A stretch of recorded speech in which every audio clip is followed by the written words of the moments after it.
Themis, goddess of law and personification of divine order, was one of the oldest divinities of Greek mythology. Two of the primordial gods were Uranus and his wife Gaia.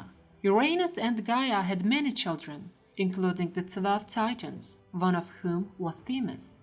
As a Titaness, Themis is member of the second generation of gods who preceded the Olympian gods. Themis personifies natural law, an abstract concept that was difficult to represent symbolically. Originally, it seems the Greeks only used scales, balance symbol, and the cornucopia, or horn of plenty, symbol of abundance and nourishment, to represent Themis. Later, the Greeks began to incorporate more symbols and objects. Some of these came from other goddesses who represented concepts similar to natural law, such as justice decay or revenge nemesis. This new enriched representation of Themis was adopted by the Romans for their goddess Justitia. Today we represent Themis as goddess of justice with the following elements. The scales, in her left hand to symbolize the balance, the order. A sword, in her right hand, because justice is executive, it must be respected. Blindfold. We are now accustomed to representing justice as blind because she is impartial. A lion. Frequently, Themis is depicted leaning on a lion or with a nearby lion. This indicates that justice must be linked to force. Some classical representations of Themis showed her holding a sword, believed to represent her ability to cut fact from fiction. To her, there was no middle ground. Depictions of Lady Justice wearing a blindfold are modern, not classical by the way. When Themis is disregarded, Nemesis brings just and wrathful retribution. Themis is not wrathful. She, of the lovely cheeks, was the first to offer Hera a cup when she returned to Olympus, distraught over threats from Zeus. Themis was not only a counselor of Zeus, but was one of his earliest brides. With Zeus, she more certainly bore the Horai, those embodiments of the right moment, the rightness of order unfolding in time.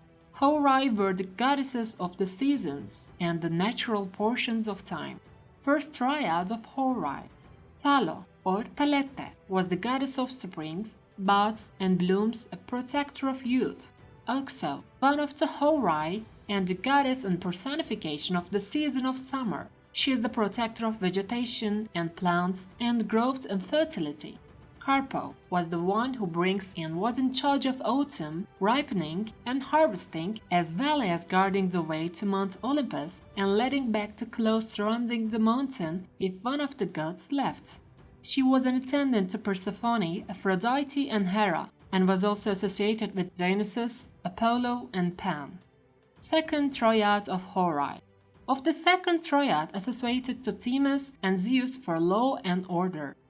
Dike, justice, Justitia for Romans, was the goddess of moral justice. She ruled over human justice as her mother Themis ruled over divine justice. Eunomia was the goddess of law and legislation.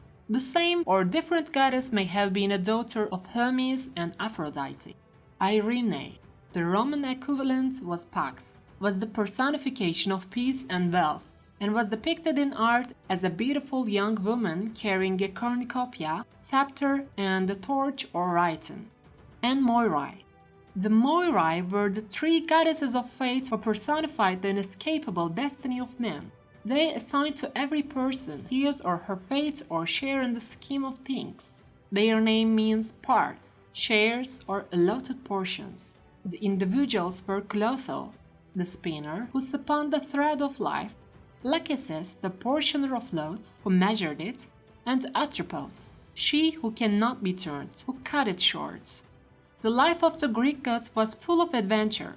Themis is one of the quieter goddesses, but there are many legends that tell us about her.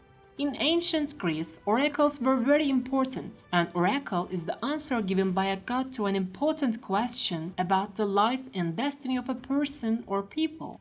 Not all gods gave oracles, only those who had the gift of divination. Among these is Themis. Themis had the gift of divination, so many gods, including Zeus, asked her for advice. Usually, Themis resided in Olympus, but occasionally she was in Delphi, seat of one of the most famous oracles of antiquity. There, through the priests, Themis divined the fate of the man who consulted her. The gods of Olympus, led by Zeus, had to face the giants. The giants were very powerful, and not even the gods were protected from them. Zeus asked Themis for advice, and she recommended he make a shield with the skin of Almatea, a goat that had nursed Zeus in Crete. Thanks to this shield, Zeus was practically invulnerable in the terrible fight against the giants. Themis built the oracle at Delphi and was herself oracular.